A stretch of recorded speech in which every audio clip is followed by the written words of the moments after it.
اور جو ہے غلط سوچ شفاعت کے تعلق سے جو ان کے دلوں میں ان کے ذہنوں میں بیٹھ گئی ہے، وہ جو ہے شرک کا ایک بڑا ذریعہ بنتی جا رہی ہے۔ تو انشاءاللہ اس کے تعلق سے میں کچھ جو ہے تفصیل آپ کے سامنے رکھوں گا۔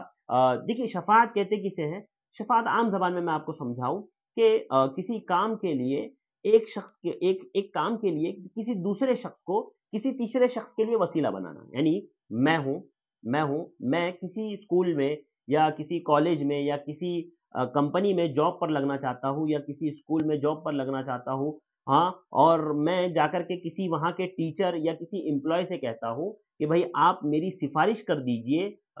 یا تو اسکول کے پرنسپل کے پاس یا تو میں جہاں کام کر رہا ہوں وہاں کے مینیجر کے پاس میری سفارش کر دیجئے اور مجھے کام پر لگوا دیجئے۔ یعنی کسی ایک شخص کا کسی دوسرے شخص کے ذریعے سے کسی تیسرے کے پاس جو ہے ریکویسٹ کرنا یا جو ہے مطالبہ کرنا کسی چیز کا، ہاں، تو اس کو کہتے ہیں شفاعت اور اس کو کہتے ہیں الشفاع عربی میں کہتے ہیں۔ دیکھیے شفاعت کا معنی، اصل معنی کیا ہے؟ دیکھیے شفاعت کا معنی کیا ہے، میں آپ کو بتاتا چلوں عام زبان میں، کہ ایک شخص کا کسی دوسرے کو واسطہ بنانا کسی تیسرے کے سامنے، ایک شخص کا کسی دوسرے کو واسطہ بنانا کسی تیسرے کے سامنے کوئی نفع حاصل کرنے کے لیے یا کسی مصیبت سے جو ہے بچنے کے لیے یا بچانے کے لیے، ہاں، اس طرح سے، یعنی جیسے میں ہوں اور میں کسی اسکول میں ایڈمیشن چاہتا ہوں تو میں وہاں کے کسی ٹیچر سے کہوں کہ آپ ذرا پرنسپل سے بات کر کے میرا ایڈمیشن کروا دیجیے، یعنی میں اس نفع کو حاصل کرنے کے لیے جو ہے ایک دوسرے یعنی استاد کو جو ہے وسیلہ بنا رہا ہوں شفاعت کے لیے کہ بھئی آپ جائیے اور پرنسپل سے میری سفارش کر دیجیے۔ یا میں کہیں پر نوکری کرنا چاہتا ہوں، میں نے وہاں کی کسی ایک بڑے امپلائی سے کہا کہ بھئی آپ جا کر کے مینیجر سے بات کر لیجیے اور میری ذرا نوکری لگوا دیجیے۔ تو یعنی شفاعت کہتے ہیں کہ کسی شخص کا یعنی ایک شخص کا دوسرے کو تیسرے کے سامنے جو ہے کسی نفع کو حاصل کرنے یا کسی نقصان سے بچنے کے لیے جو ہے اس کو وسیلہ یا ذریعہ بنانا۔ اس امت میں گمراہی کا ایک اہم سبب شفاعت کا نہ سمجھنا ہے۔ مولوی رحمہ اللہ نے اس باب کو کیوں قائم کیا تو اس کی چند وجوہات علماء نے گنائی ہے۔ سب سے پہلا تو یہ کہ اس امت میں ایک شرک کا ایک بڑا ذریعہ اور شرک کا ایک بڑا سبب یہ ہے شفاعت کے صحیح معنی و مفہوم کو نہ سمجھنا۔ اسی طرح سے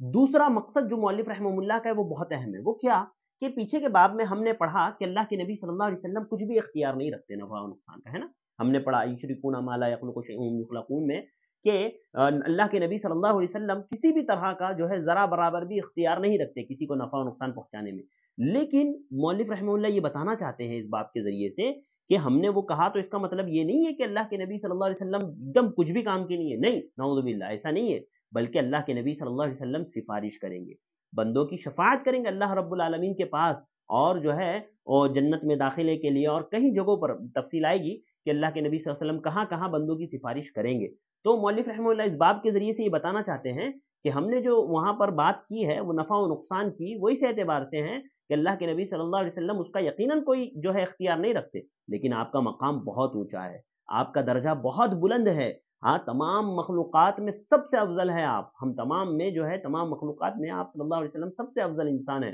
انبیاء میں سب سے افضل نبی ہے، لہذا آپ اللہ رب العالمین کے پاس جو ہے سفارش ضرور کریں گے۔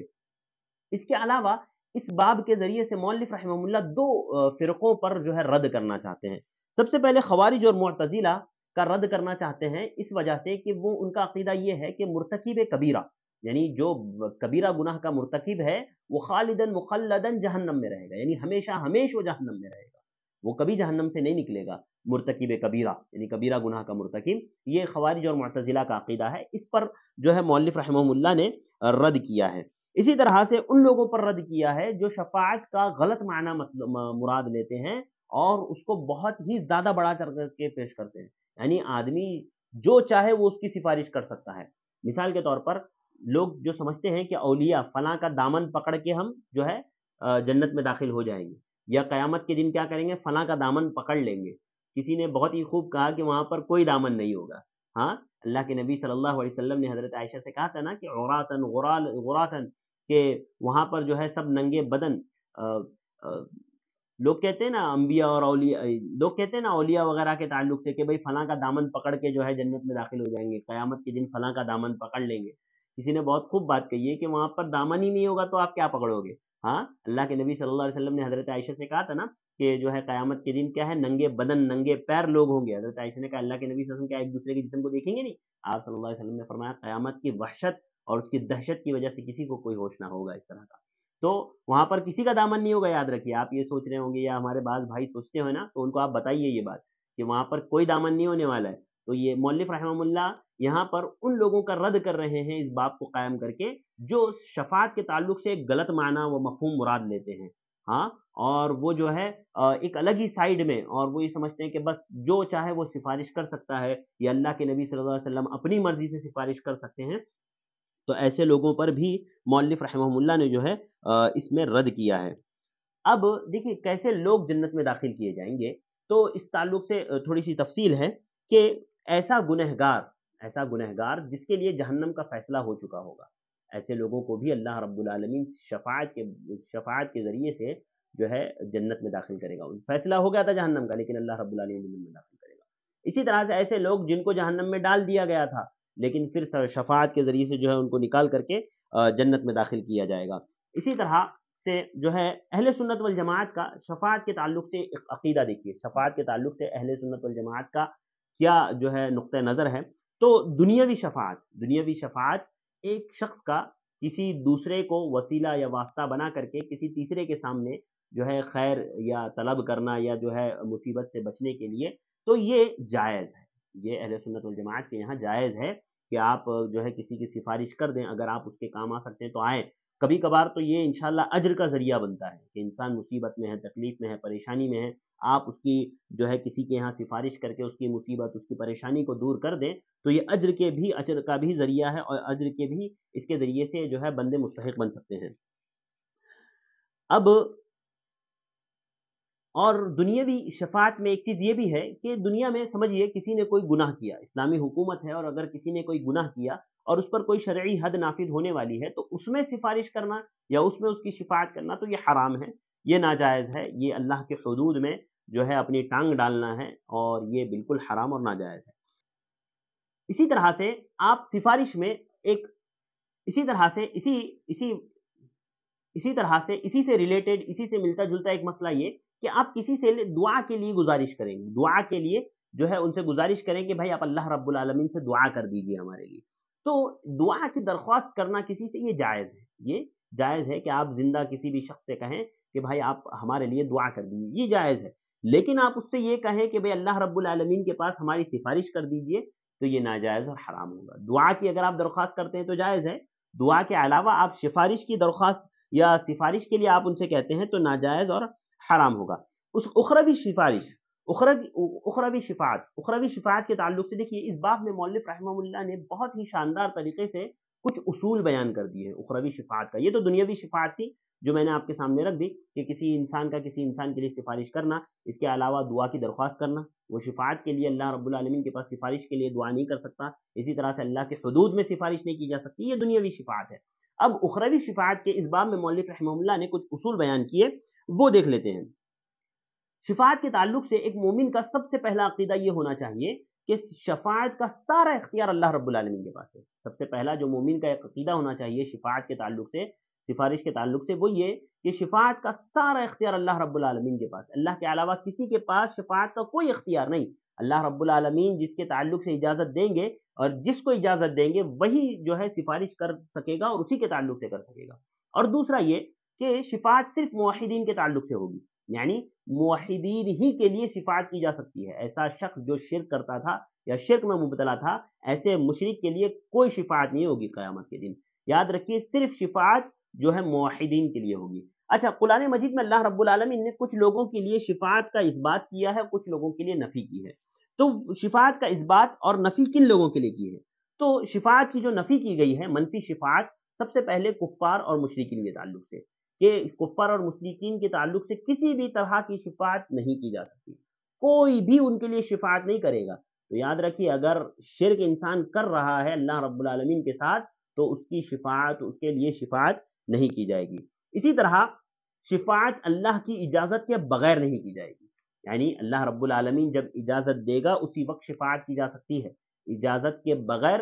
کوئی کسی کی شفاعت اللہ رب العالمین کے پاس نہیں کر سکتا. اور اللہ جس کے حق میں شفاعت کی اجازت دے گا اسی کے تعلق سے شفاعت کی جا سکتی ہے، اس کے علاوہ کسی اور کے تعلق سے شفاعت نہیں کی جا سکتی۔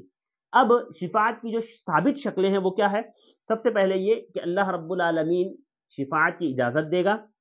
اور جن کو اجازت دے گا اور جس کے لیے اجازت دے گا وہ انہی لوگوں کے لیے دے گا جن دونوں سے اللہ راضی ہے، یعنی شفاعت کرنے والے سے بھی اللہ راضی ہو اور جس کے لیے شفاعت کی جا رہی ہو اس سے بھی اللہ راضی ہو، تب جا کر کے اللہ رب العالمین اس کے لیے شفاعت کی اجازت دے گا، چاہے اگرچہ وہ جو ہے کبیرہ گناہ کا مرتکب ہو، اگر وہ کبیرہ گناہ کا مرتکب بھی ہے تب بھی اللہ رب العالمین اس کے لیے شفاعت کی اجازت دے سکتا ہے۔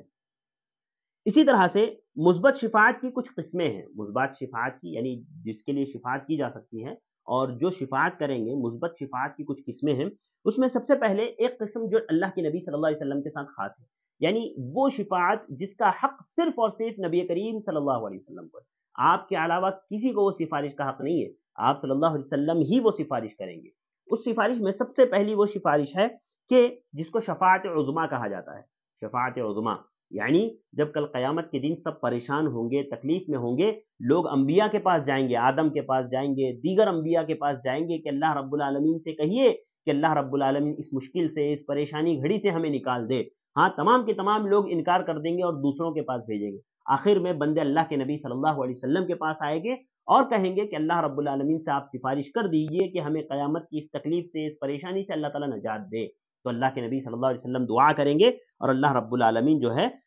آپ کی دعا سے لوگوں کو نجات دے گا۔ اب دوسری شفاعت جو اللہ کے نبی صلی اللہ علیہ وسلم کریں گے وہ ان لوگوں کے حق میں کریں گے جن کے لیے جنت کا فیصلہ ہو چکا ہوگا، یعنی جنت کا ان کے لیے فیصلہ ہو چکا ہے، وہ ابھی جنت میں داخل نہیں ہوئے ہیں، اللہ کے نبی صلی اللہ علیہ وسلم ان کے جنت میں داخلے کے لیے سفارش کریں گے۔ اللہ اکبر! تو یاد رکھیے، میں اور آپ اللہ کے نبی صلی اللہ علیہ وسلم کی شفاعت کے بغیر جنت میں داخل نہیں ہو سکتے۔ ہاں، تو اللہ رب العالمین جنت میں جانے کا فیصلہ ہو چکا ہے، لیکن کیوں رکے ہوئے ہیں؟ اللہ کے نبی سفارش کریں گے، اللہ کے نبی کہیں گے اللہ رب العالمین انہیں جنت میں ڈال دے، تو اللہ رب العالمین پھر ان لوگوں کو جن کے لیے جنت کا فیصلہ ہو چکا ہے ان کو جنت میں داخل کریں گے۔ اسی طرح سے جو ہے ابو طالب اللہ کے نبی صلی اللہ علیہ وسلم کے چچا، دیکھیے مشرکین میں صرف ایک شخص جو مختص ہے جس میں عذاب کی کمی کے لیے اللہ کے نبی صلی اللہ علیہ وسلم کی شفاعت قبول کی جائے گی، وہ آپ کے چچا کے حق میں، ابو طالب کے حق میں شفاعت قبول کی جائے گی، وہ بھی صرف اور صرف عذاب کی کمی کے لیے اور کسی چیز کے لیے نہیں۔ یہ بھی اللہ کے نبی صلی اللہ علیہ وسلم کے ساتھ خاص ہے۔ اور اس کے بعد جو سفارش اللہ کے نبی صلی اللہ علیہ وسلم کریں گے وہ مدینہ کے موحدین کے لیے کریں گے، مدینہ کے موحدین اور اس میں مرنے والوں کے لیے، مدینہ کے جو موحدین اور مدینہ میں جو مرنے والے ہوں گے ان لوگوں کے لیے اللہ کے نبی صلی اللہ علیہ وسلم سفارش کریں گے۔ یہ مدینہ کی خاص جو ہے ایک فضیلت ہے مدینہ کی، اللہ کے نبی صلی اللہ علیہ وسلم کے شہر کی، کہ جہاں پر مرنے والوں کے لیے جو موحدین ہوں گے وہاں پر مرنے والے موحد کے لیے اللہ کے نبی صلی اللہ علیہ وسلم کل قیامت کے دن سفارش کریں گے۔ تو 4 قسم کی شفاعت ہے جو اللہ کے نبی صلی اللہ علیہ وسلم کے ساتھ خاص ہے۔ ایک شفاعت عظمیٰ جو کل قیامت کے لیے اللہ کے نبی صلی اللہ علیہ وسلم کریں گے، اسی طرح سے اپنے چچا ابو طالب میں کے لیے جو ہے عذاب میں تخفیف کے لیے، اسی طرح سے جو ہے جنتیوں کو جنت میں داخل کروانے کے لیے، اسی طرح سے جو ہے مدینہ میں مرنے والے کے لیے جو موحد ہوگا مدینہ میں وفات پائے گا تو ایسے شخص کے لیے بھی جو ہے اللہ کے نبی صلی اللہ علیہ وسلم شفاعت کریں گے۔ اچھا، اب ایک شفاعت کی ایک قسم ہوگی جو تمام کے لیے عام ہوگی، جو انبیاء ہے یا غیر انبیاء ہے یا فرشتے ہیں ان تمام کے لیے عام ہوگی۔ وہ کیا کہ جہنم کے مستحق کے لیے، یعنی ایسا شخص جس کے لیے جہنم کا فیصلہ ہو چکا ہے، جہنم کا فیصلہ ہو چکا ہے، بس ابھی جہنم میں ڈالنے کی دیر ہے، تو ایسے شخص کے لیے انبیاء یا فرشتے یا اس کے علاوہ جن لوگوں کے لیے اللہ رب العالمین نے شفاعت کی اجازت دی ہے، ایسے لوگ شفاعت کریں گے اور انہیں جو ہے جہنم کا جب فیصلہ ہو چکا تھا انہیں جنت میں داخل کروائیں گے۔ اسی طرح سے ایسے کچھ لوگ ہوں گے جن کو جہنم میں ڈال دیا گیا ہوگا، ایک تو جہنم کا فیصلہ ہوا تھا جہنم میں ڈالے نہیں، ان کے لیے شفاعت ہو گئی، دوسرا جہنم میں ڈال دیے گئے ہیں، ہاں جہنم کا فیصلہ ہوا ان کو جہنم میں بھی ڈال دیا گیا، ان کے لیے بھی شفاعت کی جائے گی، چاہے انبیاء ہو یا غیر انبیاء ہو، جن کے لیے بھی اجازت دے گا اللہ رب العالمین، وہ شفاعت کریں گے، ان کی شفاعت کی وجہ سے انہیں جنت میں داخل کیا جائے گا۔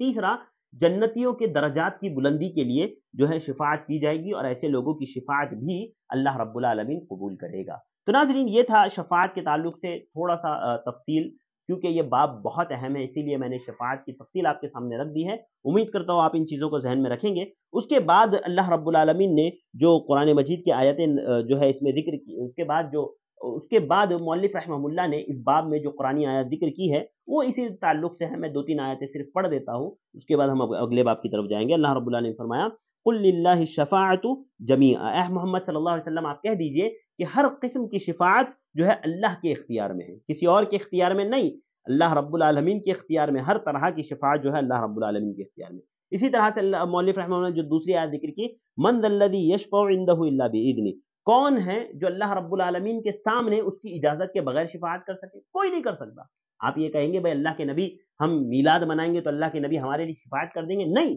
جب تک اللہ رب العالمین اجازت نہیں دے گا کوئی بھی ایسا شخص نہیں ہے جو ہے شفاعت طلب کر سکتا ہو یا شفاعت اللہ رب العالمین کے بعد. حتیٰ کہ اللہ رب العالمین مؤلف رحمہ اللہ نے اس باب میں آیات کے بعد ایک حدیث ذکر کی ہے جو کافی اہم حدیث ہے اور اس باب میں وہ بہت اہمیت رکھتی ہے. وہ کیا کہ اللہ کے نبی صلی اللہ علیہ وسلم جب شفاعت کا موقع آئے گا نا تو ڈائریکٹ سفارش نہیں کریں گے، بلکہ آپ صلی اللہ علیہ وسلم سجدے میں گر جائیں گے، سجدے میں گر جائیں گے، اور سجدے میں گرنے کے بعد آپ اللہ رب العالمین کی حمد و ثنا بیان کریں گے، اللہ رب العالمین کی جو ہے تعریف بیان کریں گے. اس کے بعد اللہ کے نبی صلی اللہ علیہ وسلم سے کہا جائے گا یا محمد ارفع رأسک، اے محمد صلی اللہ علیہ، اے محمد جو ہے اپنے سر کو اٹھائیے. اس کے بعد اللہ کے نبی صلی اللہ علیہ وسلم سے کہا جائے گا ارفع رأسک، کہ اے محمد آپ اپنا سر اٹھائیے صلی اللہ علیہ وسلم، کہ آپ اپنا سر اٹھائیے. وصل وقل یسمع، اور کہیے آپ کی بات سنی جائے گی، آپ کہیے آپ کی بات سنی جائے گی. وصل تعطا، آپ مانگیے آپ کو دیا جائے گا. ہاں، آپ شفاعت کیجیے آپ کی شفاعت قبول کی جائے گی. یعنی جب اللہ رب العالمین اجازت دے گا شفاعت کے وقت بھی اللہ کے نبی صلی اللہ علیہ وسلم اللہ کی اجازت کا انتظار کریں گے، اور اجازت ملنے کے بعد ہی اللہ کے نبی صلی اللہ علیہ وسلم کسی کی سفارش کر پائیں گے. اور یاد رکھیے اس میں ایک اہم بات وہ یہ بھی کہ جو لا الہ الا اللہ خلوص دل سے کہتا ہے، اللہ کے نبی صلی اللہ علیہ وسلم من قال لا الہ الا اللہ خالصا من قلبہ دخل الجنہ، کہ جو لا الہ الا اللہ کا اقرار کرے گا خلوص دل کے ساتھ، اگرچہ وہ کبیرہ گناہ کا مرتکب ہی کیوں نہ ہو، وہ ضرور ضرور جنت میں داخل ہوگا، یا تو اپنی سزا مکمل کرنے کے بعد یا کسی کی سفارش کے ذریعے سے وہ جو ہے ضرور جنت میں داخل ہوگا. تو ناظرین یہ شفاعت کے تعلق سے کچھ خاص باتیں جو مؤلف رحمہ اللہ نے ذکر کی تھی وہ میں نے آپ کے سامنے رکھ دی. اس کے بعد مؤلف رحمہ اللہ نے اگلا باب ذکر کیا، باب قول اللہ تعالی انک لا تہدی من احببت. یہاں پر بھی مؤلف رحمہ اللہ نے ایک قرآن کی ایک آیت کو باب بنا دیا. جیسے کہ آپ کا اسلوب ہے، آپ کا طریقہ ہے کہ آپ کبھی کبھی جو ہے قرآنی آیات کو باب بنا دیتے ہیں، تو اسی طرح سے یہاں پر بھی آپ نے جو ہے قرآنی آیت کو باب بنا دیا ہے. اس باب کا مقصد یہ ہے، یہ بتانا چاہتے ہیں مؤلف رحمہ اللہ اس کے ذریعے سے کہ دنیا میں کوئی بھی انسان چاہے کتنا ہی بڑے درجے کا کیوں نہ ہو، کتنا ہی متقی کیوں نہ ہو، کتنا ہی پرہیزگار کیوں نہ ہو، کتنا ہی اچھا انسان کیوں نہ ہو، وہ جس کو چاہے اس کو ہدایت نہیں دے سکتا. اللہ کی توفیق کے بغیر کسی کو بھی کوئی ہدایت نہیں دے سکتا. ہاں، آپ چاہیں آپ کے والد ہو، آپ کے دوست ہو، آپ کے بھائی ہو، آپ کا کوئی قریبی رشتہ دار ہو، آپ چاہتے ہو کہ اس کو ہدایت مل جائے، صرف آپ کے چاہنے سے کچھ نہیں ہو سکتا جب تک کہ اللہ رب العالمین کی توفیق نہ ہو. اللہ رب العالمین نہ چاہے کوئی کسی کو ہدایت نہیں دے سکتا. اس باب میں مؤلف رحمہ اللہ نے ایک حدیث کو ذکر کیا ہے جو بہت اس باب کے تحت مؤلف رحمہ اللہ نے ایک واقعے کو ذکر کیا ہے جو بہت اہم واقعہ ہے اس باب میں، کہ اللہ کے نبی صلی اللہ علیہ وسلم کے چچا ابو طالب کی جب وفات کا وقت قریب آیا تو ان کے پاس، ابو طالب کے پاس اللہ کے نبی صلی اللہ علیہ وسلم بھی تھے، اور اللہ کے نبی صلی اللہ علیہ وسلم کے ساتھ مکہ کے قریش کے دو سردار، ہاں، عبداللہ بن ابی امیہ اور ابو جہل. عبداللہ بن ابی امیہ اور ابو جہل جو ہے ابو طالب کے پاس بیٹھے ہوئے تھے. اللہ کے نبی صلی اللہ علیہ وسلم نے اپنے چچا ابو طالب سے کہا یا عمی قل لا الہ الا اللہ کلمۃ احاج لک بها عند اللہ، کہ اے میرے چچا آپ لا الہ الا اللہ کا اقرار کر لیجئے، آپ لا الہ الا اللہ کہہ لیجئے. یہ ایک ایسا کلمہ ہے کہ اس کے ذریعے سے میں اللہ رب العالمین کے پاس آپ کے لیے سفارش کروں گا، آپ کے لیے جو ہے اس کے ذریعے سے حجت قائم کروں گا. تو اللہ کے نبی صلی اللہ علیہ وسلم نے جب یہ بات کہی تو آپ کے پاس، اللہ کے نبی صلی اللہ علیہ وسلم کے چچا کے پاس جو دو ان کے دوست بیٹھے ہوئے تھے، عبداللہ بن ابی امیہ اور ابو جہل، تو ان لوگوں نے کہا کہ اے ابو طالب کیا تو جو ہے اپنے باپ دادا کے دین سے پھر جائے گا؟ ابو طالب نے کہا نہیں، میں اپنے باپ دادا کے دین سے نہیں پھروں گا. اتنے میں ابو طالب کی وفات ہو جاتی ہے. اس کے بعد اللہ کے نبی صلی اللہ علیہ وسلم کہتے ہیں کہ میں اس وقت تک آپ کے لیے استغفار کرتا رہوں گا جب تک کہ منع نہ کر دیا جائے. اس کے بعد اللہ رب العالمین نے آیت نازل فرمائی ما کان للنبی والذین آمنوا ان یستغفر للمشرکین، کہ کسی نبی کے لیے جائز نہیں ہے کہ وہ جو ہے کسی مشرک کے لیے تو استغفار کریں گرچہ وہ اس کا قریبی رشتہ دار ہی کیوں نہ ہو. دیکھیے یہ جو حدیث ہے اس سے بہت ہی اہم باتیں ہمیں سمجھ میں آتی ہے. سب سے پہلے تو یہ کہ اس میں ایک ان لوگوں کا رد ہوتا ہے جو یہ کہہ دیتے ہیں کہ لا الہ الا اللہ صرف زبان سے کہہ دینا کافی ہے، زبان سے صرف لا الہ الا اللہ کہہ دینا کافی ہے، جو ہے دل سے اقرار کرنا اس کے لیے ضروری نہیں ہے۔ تو ان لوگوں پر رد ہوتا ہے کہ لا الہ الا اللہ صرف زبان سے کہہ دینا کافی نہیں، بلکہ اس پر عمل بہت، اس کو جو ہے دل سے ماننا اور اعضاء و جوارح سے اس کو کر کر کے دکھانا، یہ زیادہ بہت اہم ہے۔ صرف لا الہ الا اللہ جو ہے زبانی، صرف لا الہ الا اللہ جو ہے زبانی دعویٰ انسان کے لیے کافی نہیں ہوگا۔ اسی طرح سے ایک اور جو اہم بات اس سے معلوم ہوتی ہے وہ یہ کہ دیکھیے یہاں پر مکہ کے مشرکین لا الہ الا اللہ کا جو معنی وہ مفہوم ہے نا، وہ مکہ کے مشرکین جانتے تھے۔ اس لیے نا جب اللہ کے نبی صلی اللہ علیہ وسلم نے اپنے چچا سے کہا کہ آپ لا الہ الا اللہ کا اقرار کر لیجئے، تو ان مشرکین نے جو آپ کے چچا کے پاس بیٹھے ہوئے تھے ان لوگوں نے کہا کہ کیا تم جو ہے ابو طالب، تم جو ہے اپنے باپ دادا کے دین سے جو ہے منہ موڑ لو گے؟ تو یعنی وہ لا الہ الا اللہ کا معنی و مفہوم جانتے تھے، وہ جانتے تھے کہ اگر اس نے لا الہ الا اللہ کا اقرار کر لیا تو اس کے لیے تمام معبودان باطلہ کی عبادت باطل ہو جائے گی، یعنی وہ جو ہے معبودان باطلہ کی عبادت نہیں کر سکتا، وہ اللہ کے علاوہ کسی کے سامنے سر نہیں جھکا سکتا، وہ جو ہے تمام معبودوں کا انکار کرنے والا ہو جاتا ہے۔ یعنی وہ یہ بات سمجھتے تھے، لا الہ الا اللہ کا معنی و مفہوم مکہ کے مشرکین سمجھتے تھے۔ کتنے افسوس کی بات ہے کہ آج مسلمان نہیں سمجھتے اس کے معنی و مفہوم کو، اور وہ اللہ کے ساتھ ساتھ غیر اللہ کی بھی عبادت کرتے ہیں، ہاں معنی و مفہوم کو نہیں سمجھتے، جبکہ مکہ کے مشرکین سمجھتے تھے۔ اسی طرح سے اس سے ایک اور اہم بات وہ یہ معلوم ہوتی ہے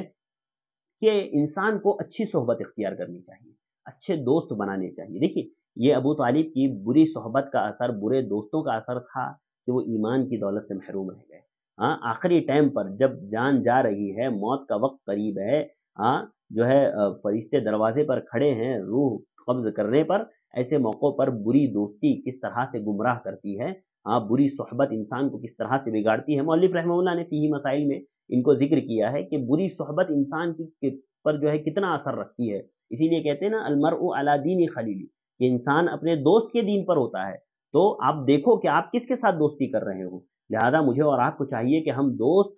سوچ سمجھ کر کے بنائیں، جیسے کہ اس طرح سے اللہ کے نبی کے چچا کو گمراہ کرنے کے ذریعہ بنے دوست ان کے، تو اس طرح کے دوست ہم گمراہ کرنے والے یا ہمیں گمراہ کرنے والے ایسے دوست ہم ہرگز نہ بنائیں۔ تو ناظرین یہ اس باب کے تحت کچھ باتیں تھیں جو میں نے آپ کے سامنے ذکر کی۔ چلتے ہیں اگلے باب کی طرف۔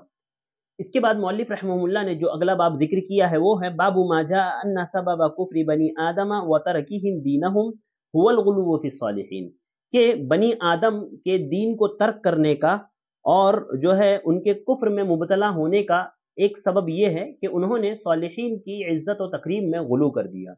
غلو یہ بہت بری چیز ہے اور شرک کا ایک بہت بڑا سبب ہمارے یہاں بھی آج کے دور میں بھی جو ایک بہت بڑا سبب پایا جاتا ہے وہ کسی کی عزت میں، کسی کی تعظیم میں حد سے زیادہ بڑھ جانا، غلو کرنا، کسی کی شان میں غلو کرنا۔ آج دیکھیے جو لوگ انبیاء یا اولیاء کو پکارتے ہیں تو وہ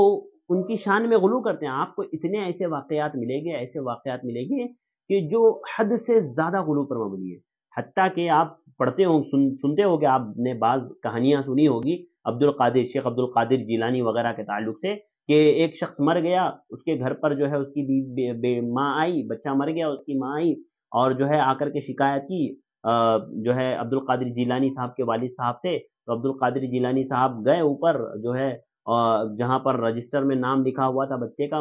مرنے والوں کے، وہاں سے مٹا دیا انہوں نے اور وہ بچہ زندہ ہو گیا۔ تو اس طرح کے من گھڑت واقعات، جھوٹے واقعات آپ کو ایسے بے شمار واقعات ملیں گے کہ جس میں جو ہے اولیاء کی شان میں اتنا غلو لوگوں نے کر دیا، خود نبی کریم صلی اللہ علیہ وسلم کی شان میں اتنا غلو کر دیا کہ آپ کو عالم الغیب بنا دیا، آپ کو مختار کل بنا دیا، آپ کو جو ہے حاضر و ناظر بنا دیا۔ یعنی ایسے عقیدے جو شرکیہ عقیدے، صریح شرک ہے، ایسے شرکیہ عقیدے جو ہے لوگوں نے اختیار کر لیے، کس وجہ سے؟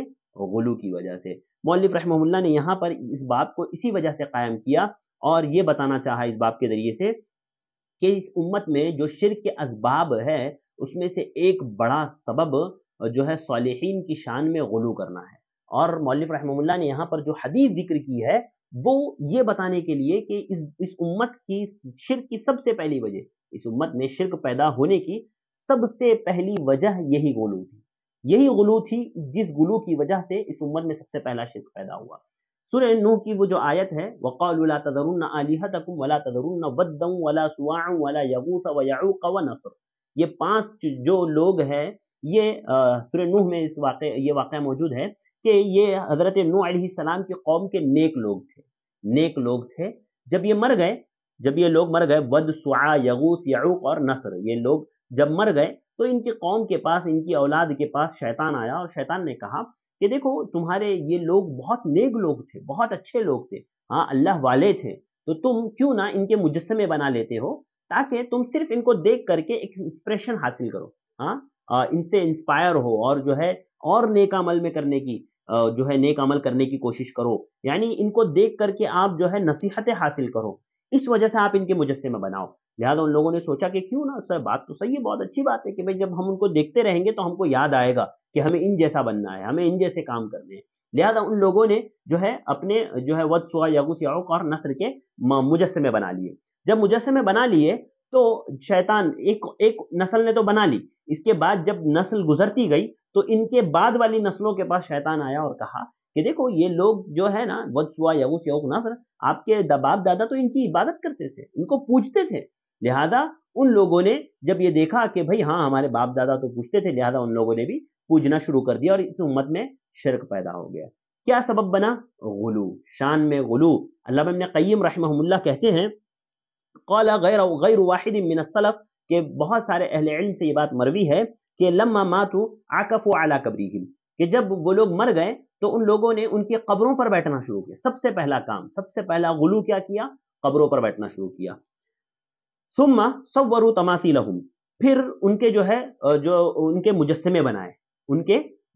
بنائے. یہ انہوں نے دوسرا غلو کیا، دوسری بدعت کی، دوسرا غلو کیا ان کی شان میں. ثم طال علیہم الامد فعبدوہم، پھر جب تھوڑی کچھ مدت گزر گئی تو پھر ان کی عبادت کی جانے لگی. تو یاد رکھیے اس امت میں شرک کا جو سب سے پہلا سبب بنا، سب سے پہلے جو شرک کی ابتدا ہوئی وہ غلو کی وجہ سے ہوئی. اور آج بھی لاکھوں لوگ جو ہے شرک کرتے ہیں، کروڑوں لوگ شرک کرتے ہیں اسی غلو کی وجہ سے. انبیاء کی شان میں غلو، اولیاء کی شان میں غلو. ہاں اسی لیے اللہ کے نبی صلی اللہ علیہ وسلم نے فرمایا تھا ایاکم والغلو فانما هلك من كان قبلكم الغلو، کہ تم غلو کرنے سے بچو، کسی کی بھی شان میں حد سے تجاوز. جو حد اللہ رب العالمین نے متعین کی ہے بس اتنا ہی رکھو، کیوں آپ اسے آگے لے جاتے ہو؟ کیا ضرورت ہے آپ کو؟ دیکھیے ہم اہل السنہ والجماعہ ہے، اور اہل السنہ والجماعہ ہر چیز میں وسط میں ہے، ہم امت وسط ہے. ہر چیز میں ہم نہ تو کسی کی شان میں بہت زیادہ غلو کر کے انہیں چڑھاتے ہیں، نہ ہی کسی کی شان گھٹا کر کے انہیں جو ہے کمتر بناتے ہیں، بلکہ ہم جو مقام اللہ رب العالمین نے جس کا جو مقام دیا ہے انزل الناس منازلہم کے تحت ہم جو ہے ہر ایک کو اس کا مقام و مرتبہ دیتے ہیں.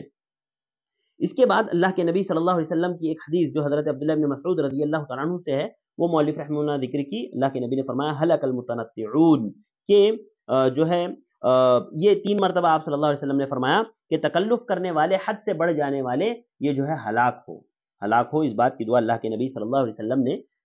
3 بار کی. تو مؤلف رحمہ اللہ نے یہ باب قائم کر کے بہت سی اہم باتیں میرے اور آپ کے سامنے رکھ دی کہ یہ غلو بہت ہی زیادہ بری چیز ہے. اور یاد رکھیے غلو کے تعلق سے کچھ اور باتیں ہیں جو میں آپ کے سامنے رکھ دوں. بعض غلو ایسے ہوتے ہیں جو اسلام سے خارج کر دینے والے ہوتے ہیں، اور بعض غلو ایسے ہوتے ہیں جو اسلام سے خارج جیسے نہیں کرتے. مثال کے طور پر وہ غلو جو اسلام سے خارج نہیں کرتا ہے، اب لوگ میلاد مناتے ہیں، اللہ کے نبی صلی اللہ علیہ وسلم کا میلاد مناتے ہیں، تو یہ بھی آپ کی شان میں ایک طرح کا غلو ہے، لیکن غلو اور بدعت ہے. لیکن اس غلو کی وجہ سے ہم یہ نہیں کہیں گے کہ بھئی وہ اسلام سے خارج ہو گئے یا وہ جو ہے اسلام سے باہر نکل گئے. لیکن اگر کوئی غلو میں اس حد تک بڑھ جائے کہ وہ غیر اللہ کے لیے عالم الغیب کا دعویٰ کرنے لگے، یا وہ غیر اللہ کے لیے بذاتی ہی یعنی بذاتی ہی اسی کی ذات سے نفع و نقصان کا جو ہے عقیدہ رکھنے لگے، تو ایسی صورت میں یاد رکھیے یہ خارج عن الملہ ہے، یہ شرک ہے، شرک اکبر ہے. لہذا ایسا شخص اسلام سے خارج ہو جائے گا، اسلام سے باہر ہو جائے گا. لہذا جب کبھی ہم غلو دیکھیں گے تو سب سے پہلے اس کی نوعیت، اس کی کیفیت دیکھیں گے، اس کے بعد اس غلو پر حکم لگے گا. اور یاد رکھیے حکم جب لگایا جاتا ہے نا تو عمومی حکم لگایا جاتا ہے. ہم تکفیر معین کے قائل نہیں ہیں، ہم کسی کی جو ہے معین کر کے کسی کی تکفیر نہیں کرتے کہ فلاں کافر ہو گیا ہے، نہیں، وہ بڑے علماء کا کام ہے، وہ لوگ دیکھتے ہیں، وہ لوگ کرتے ہیں. ہمارا کام یہ ہے کہ ہم کسی بھی عمل پر جو ہے حکم لگاتے ہیں. اگر وہ میلاد مناتا ہے غلو میں یا اس طرح کا کوئی عمل کرتا ہے تو ہم یہ نہیں کہیں گے اسلام سے خارج ہو گیا، لیکن اگر وہ عالم الغیب ہونے کا دعویٰ کرتا ہے کسی کے تعلق سے، جیسے اللہ رب العالمین عالم الغیب ہے، یا بذاتی خود اس کی ذات سے، کسی کی ذات سے نفع و نقصان کا جو ہے وہ عقیدہ رکھتا ہے، تو ہم یہ کہیں گے بھائی یہ عمل خارج عن الملہ والا ہے، یہ شرک اکبر ہے اور یہ اسلام سے خارج کر دینے والا ہے۔ اب غلو کسی بھی حال میں ہو، یعنی شریعت کے کسی بھی حصے میں غلو ہو وہ حرام ہے، چاہے غلو عبادات میں ہو، چاہے غلو ذکر و اذکار میں، ذکر و اذکار میں بھی غلو ہوتا ہے، پتہ ہے آپ کو؟ آپ نے دیکھا ہوگا بعض جو ہے ٹی وی وغیرہ پر بھی بتایا جاتا ہے یا سوشل میڈیا پر بھی آپ نے دیکھا ہوگا کہ بعض صوفیہ جو ہے ذکر و اذکار میں غلو کرتے ہیں، کیسے؟ ہو ہو ہو کا ذکر کرتے ہیں، ایسا ذکر جو اللہ کے نبی صلی اللہ علیہ وسلم سے ثابت نہیں ہے، جو آپ نے نہ بتایا نہ سکھایا، ایسا کوئی ذکر نہیں ہے، وہ ہاں ہو کے ذکر کرتے ہیں، لہذا یہ غلو ہے، یہ ذکر میں غلو ہے۔ اسی طرح بعض لوگ عقیدے میں غلو کرتے ہیں، عقیدے میں کس طرح کا غلو کرتے ہیں؟ جیسے دیکھیے مرجیہ نے عقیدے میں اس طرح سے غلو کیا، اس طرح سے غلو کیا، کہا کہ لا الہ الا اللہ کا اقرار کر دینے کے بعد اب آدمی کو کوئی چیز نقصان نہیں پہنچے گی، یعنی اگر آپ نے لا الہ الا اللہ کا اقرار کر لیا نا، تو اب آپ اس کے بعد شراب پیئے، آپ اس کے بعد چوری کیجئے، آپ اس کے بعد کوئی بھی ایسا عمل کیجئے جو ہے گناہ ہے یا شرک اکبر یا گناہ اکبر ہے۔ دیکھیے بعض لوگوں نے عقیدے میں بھی غلو کیا، عقیدے میں غلو کیسے؟ دیکھیے مرجیہ، میں آپ کو بتا دوں، مرجیہ یہ کہتے ہیں کہ لا الہ الا اللہ کا، یہ ایک فرقہ ہے، یہ ایک گروہ ہے جو کہتا ہے کہ لا الہ الا اللہ کا اقرار کر دینے کے بعد اب کوئی بھی چیز آپ کو نقصان نہیں پہنچا سکتی، آپ چاہے شراب پیو، آپ چاہے چوری کرو، آپ کا ایمان کم ہوگا ہی نہیں، آپ کا لیول، یعنی ایک آدمی جو گنہگار ہے اس کا لیول اور حضرت ابو بکر کے ایمان کا لیول دونوں ایک ہے، نعوذ باللہ، کیسے ہو سکتا ہے؟ ایک گنہگار شخص جو شرابی ہے، جوا کھیلنے والا ہے، جو چوری کرنے والا ہے، ایسے شخص کا ایمان، جبکہ وہ لا الہ الا اللہ کا اقرار کرتا ہے، ایسے شخص کا ایمان اور ابو بکر کا ایمان برابر ہے۔ تو یہ غلو ہے، یہ مرجیہ نے، فرقہ مرجیہ نے یہ غلو کیا اور کہا کہ ان دونوں کا جو ہے ایمان برابر ہے، اس میں کوئی کمی نہیں ہوتی، یعنی لا الہ الا اللہ کے اقرار کرنے کے بعد آپ جو بھی کریں، لہذا ایسے لوگ بھی گمراہ ہیں غلو میں۔ تو غلو چاہے عبادات میں ہو، غلو چاہے جو ہے ذکر و اذکار میں ہو، غلو چاہے عقیدے میں ہو، ہر طرح کا غلو حرام ہے۔ یاد رکھیے بہت سارے لوگ اس طرح کے غلو کرتے ہیں۔ دیکھیے آپ نے دیکھا ہوگا مکہ وغیرہ جب آپ جاتے ہیں تو جمرہ عقبہ کو جب پتھر ماری جاتی ہے، کنکریاں ماری جاتی ہیں، تو اللہ کے نبی صلی اللہ علیہ وسلم نے جب جمرہ عقبہ کو کنکریاں ماری تھی تو آپ نے کہا تھا کہ دیکھو میں کیا کنکریاں مار رہا ہوں، یعنی محدثین نے کہا ہے اس حدیث سے استدلال کرتے ہوئے، جمرہ عقبہ والی حدیث سے، کہ اللہ کے نبی صلی اللہ علیہ وسلم نے اس میں یہ بتایا ہے کہ تم اتنی ہی کنکریاں لے کر کے مارو، اتنی ہی بڑی کنکریاں لے کر کے مارو جتنی میں لے کر کے مار رہا ہوں، اس سے زیادہ بڑی بھی کنکری مت لو۔ آج ہمارے یہاں لوگ جاتے تو کیا کرتے ہیں، شیطان کو مار رہے ہیں کہہ کر کے وہ چپلیں مارتے ہیں، وہ بڑے بڑے پتھر مارتے ہیں، جبکہ یاد رکھیے یہ غلو ہے، یہ بھی ایک طرح کا غلو ہے، ایسا عمل نہیں کرنا چاہیے۔ تو غلو کسی بھی نوعیت کا ہو، عمل کے کسی بھی حصے میں غلو ہو، وہ حرام ہے، وہ ناجائز ہے۔ بعض غلو ایسے ہیں جو شریعت سے نکال دینے والے ہیں، بعض غلو ایسے ہیں جو شریعت سے نہیں نکالتے لیکن اس کے باوجود وہ غلو جو ہے حرام ہے۔ تو ناظرین یہ تھا باب جو میں نے آپ کے سامنے ذکر کیا کہ اس امت میں جو غلو دین کے چھوڑنے کا سبب اور جو ہے کفر میں مبتلا ہونے کا، اس باب کو جو میں نے آپ کے سامنے ذکر کیا کہ لوگوں کے دین کو چھوڑنے کا سبب اور کفر میں مبتلا ہونے کا سبب صالحین کے شان میں، ان کی عزت و تکریم میں غلو کرنا ہے۔ چلیے چلتے ہیں اگلے باب کی طرف۔ اس کے بعد مؤلف رحمہ اللہ نے جو اگلا باب ذکر کیا ہے وہ باب ہے باب ما جاء من التغلیظ فی من عبد اللہ عند قبر رجل صالح فکیف اذا عبدہ۔ باب مؤلف رحمہ اللہ نے یہ قائم کیا ہے کہ کسی قبر کے پاس بیٹھ کر کے اللہ رب العالمین کی عبادت کرنا اتنا سنگین جرم ہے، اتنی سختی اس کے لیے برتی گئی ہے، تو سوچئے اس آدمی کا کیا حال ہوگا جو ڈائریکٹ غیر اللہ کی عبادت کرے۔ یعنی اللہ کے نبی صلی اللہ علیہ وسلم نے خود اللہ رب العالمین نے کسی بزرگ کی قبر کے پاس یا کسی بھی نیک شخص کی قبر کے پاس اللہ کی عبادت سے منع کیا ہے، اللہ کی عبادت سے منع کیا ہے، تو سوچئے جو آدمی کسی غیر اللہ کی عبادت کرے تو ڈائریکٹ تو اس کا کیا حال ہوگا۔ یاد رکھیے قبر یہ جو ہے شرک کی طرف لے جانے کے ذرائع میں سے ایک اہم ذریعہ ہے قبر، اور اللہ کے نبی صلی اللہ علیہ وسلم کی احادیث کا جب ہم مطالعہ کرتے ہیں قبر کے تعلق سے تو ہمیں پتہ چلتا ہے کہ آپ صلی اللہ علیہ وسلم نے قبر، یعنی قبر سے جو شرک کا جو فتنہ ہے قبر کے ذریعے سے، اس فتنے کا سد باب کر دیا۔ آپ نے قبر کے تعلق سے اتنے احکامات بتا دیے کہ جو ہے اس شرک تک پہنچنے کا جو وسیلہ ہے، جو ذریعہ ہے قبر، اس کا آپ نے سد باب کر دیا۔ وہ کیسے؟ دیکھیے آپ صلی اللہ علیہ وسلم نے قبر کو ایک بالش سے اونچی کرنے سے منع کر دیا، یعنی آپ ایک بالش سے اونچی قبر نہیں بنا سکتے۔ آپ دیکھیے لوگوں نے اتنی بڑی بڑی قبریں بنا دی ہے کہ جس کو ہم کہہ نہیں سکتے، ایک بالش ایک ایک ہاتھ سے لمبی قبریں ہیں، نعوذ باللہ۔ کتنے افسوس کی بات ہے کہ ہم مکمل اللہ کے نبی کی مخالفت پہ اڑے ہیں کہ نہیں ہم مخالفت کریں گے۔ جب آپ نے کہا اللہ کے نبی صلی اللہ علیہ وسلم نے ایک بالش سے قبر کو اونچی نہ بنائی جائے تو لوگ اس سے اونچی اونچی بناتے، تو آپ صلی اللہ علیہ وسلم نے قبر کو جو ہے ایک بالش سے اونچی کرنے سے منع کر دیا۔ اسی طرح سے آپ نے قبر پر لکھنے سے منع کر دیا، قبر پر آپ نے عمارت بنانے سے منع کر دیا، قبر پر بیٹھنے سے منع کر دیا، یعنی جتنے کام، یعنی جتنی چیزیں تھیں، جتنے ذرائع تھے قبر کی طرف، قبر کی پوجا کی طرف، قبر کی عبادت کی طرف لے جانے کے، آپ صلی اللہ علیہ وسلم نے ان سارے ذرائعوں کو، سارے راستوں کو بند کر دیا۔ اس کے باوجود بھی کتنے افسوس کی بات ہے کہ لوگ کس طرح سے جو ہے شرک میں پڑے ہوئے ہیں۔ ناظرین اس باب میں مؤلف رحمہ اللہ نے سب سے پہلے تو یہ بتایا کہ قبر یہ شرک کی طرف لے جانے کا ایک بہت بڑا سبب ہے، شرک کی طرف لے جانے کا ایک بہت بڑا ذریعہ ہے۔ ساتھ ہی ساتھ مؤلف رحمہ اللہ نے یہ بھی بتایا کہ اللہ کے نبی صلی اللہ علیہ وسلم نے شرک کی طرف لے جانے والے جتنے ذرائع تھے ان سارے ذرائعوں کو اللہ کے نبی صلی اللہ علیہ وسلم نے بند کر دیا۔ مثلا آپ صلی اللہ علیہ وسلم نے قبر کو ایک بالش سے اونچی رکھنے سے منع کیا۔ آج کتنے لوگ ہیں جو قبروں کو ایک ایک ہاتھ اونچی بناتے ہیں، یعنی بس اڑے ہیں کہ اللہ کے نبی صلی اللہ علیہ وسلم کی ہر حالت میں مخالفت کرنا ہے۔ ناظرین یاد رکھیے یہ بہت بری چیز ہے کہ قبروں کا ہم اللہ کے نبی صلی اللہ علیہ وسلم کی مخالفت کریں ہمارے عمل کے ذریعے سے۔ تو اللہ کے نبی صلی اللہ علیہ وسلم نے ایک بالش کو قبر کو جو ہے ایک بالش اونچی کرنے سے منع فرما دیا، ایک بالش سے اونچی۔ اسی طرح سے آپ صلی اللہ علیہ وسلم نے قبر پر لکھنے سے منع کر دیا، اسی طرح سے آپ صلی اللہ علیہ وسلم نے قبر پر بیٹھنے سے منع کر دیا، اسی طرح سے آپ صلی اللہ علیہ وسلم نے قبروں پر عمارت بنانے سے منع کر دیا۔ تو مؤلف رحمہ اللہ نے اس باب میں یہ بھی ذکر کیا ہے کہ اللہ کے نبی صلی اللہ علیہ وسلم نے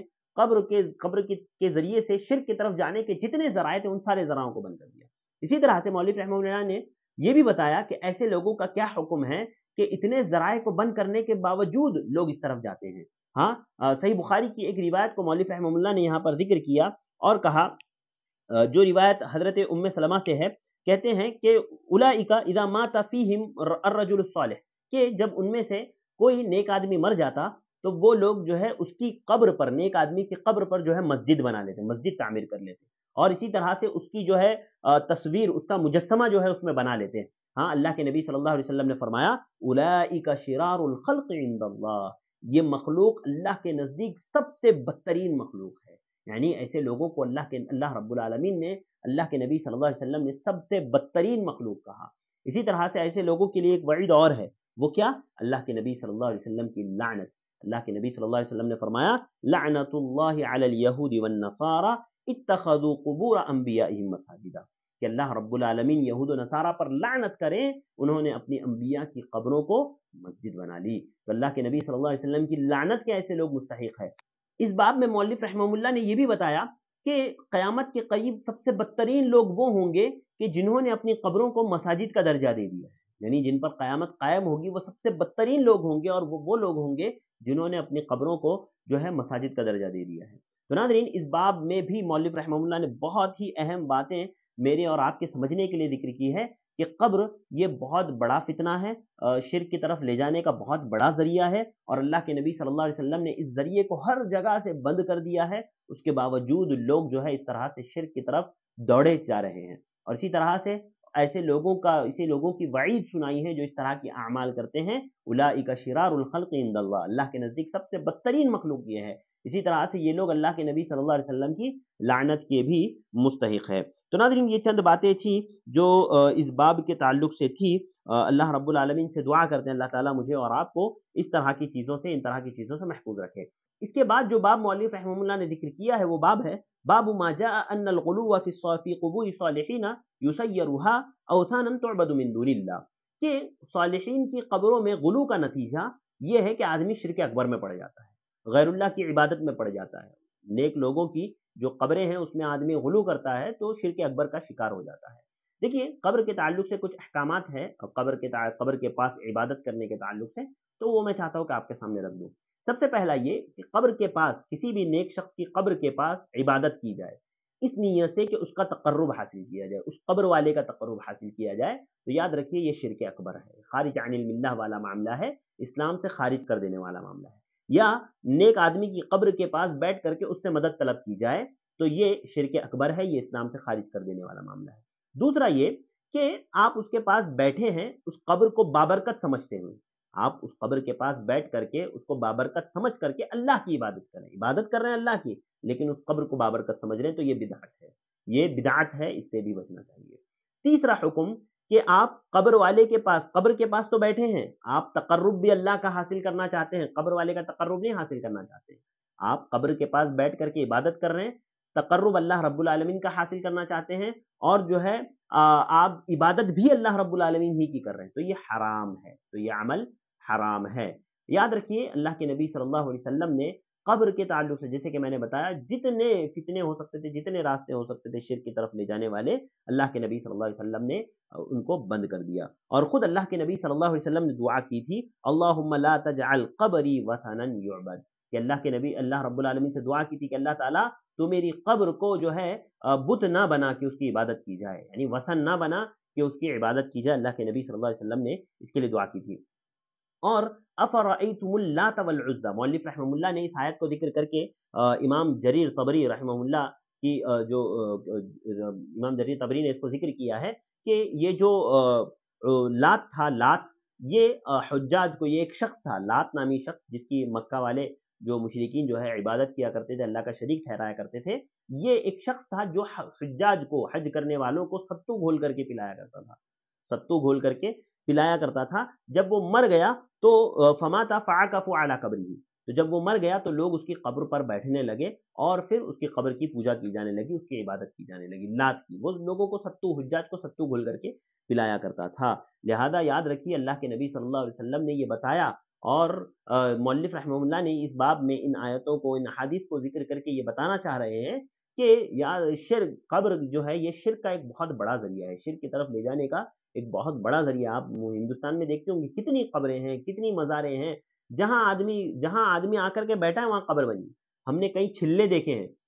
ہم نے ایک چھلا گلبرگے میں دیکھا تھا، محبوب سبحانی چھلا۔ جب میں وہاں پر گیا میں نے پوچھا بھائی یہ کس چیز کا معاملہ ہے، تو کہا کہ محبوب سبحانی یہاں آ کر کے بیٹھے تھے۔ تو وہ جو بیٹھے تھے تو ان کے بیٹھنے سے اور قبر کا کیا تعلق ہے بھائی؟ وہاں پر قبر بنی ہوئی ہے، وہاں پر جو ہے مزار بنی ہوئی ہے پوری، تو یہ کیا ہے؟ یہ سمجھ، اللہ جانے، اللہ رحم کرے ایسے لوگوں پر، اور اللہ رب العالمین امت مسلمہ کو شرک سے بچائے کہ کس طرح سے جو ہے قبر کی وجہ سے لوگ شرک کے فتنے میں مبتلا ہے۔ تو ناظرین میں آپ سے گزارش کروں گا کہ آپ بھی لوگوں کو روکیں، ان کو بچائیں شرک جیسی آفات اور بلاءات سے۔ اللہ رب العالمین جو ہے بلاؤں سے اور شرک جیسے آفات سے اللہ تعالی ہمیں محفوظ رکھے۔ اور یہ تھا ہمارا باب، وقت چونکہ ہمارے پاس ختم ہو چکا ہے، تو آج کے لیے بس اتنا ہی۔ انشاءاللہ اگلا جو باب ہے ہمارا وہ کافی اہم ہے، انشاءاللہ وہ ہم لوگ کل کے درس میں پڑھیں گے۔ تو ناظرین آج کے لیے بس اتنا ہی، مجھے دیجیے اجازت، انشاءاللہ کل پھر ملاقات ہوگی، اگلے ابواب کو انشاءاللہ ہم لوگ پڑھیں گے، اور اب جتنا پڑھیں اس سے تیزی سے ہم لوگ انشاءاللہ پڑھیں گے، لیکن باب کا خلاصہ میں جو ہے آپ کے سامنے رکھنے کی کوشش کروں گا۔ اللہ تعالیٰ سے دعا ہے اللہ تعالیٰ مجھے اور آپ کو عمل کی توفیق عطا فرمائے، آمین، وآخر دعوانا الحمد للہ رب العالمین۔ السلام علیکم ورحمۃ اللہ وبرکاتہ۔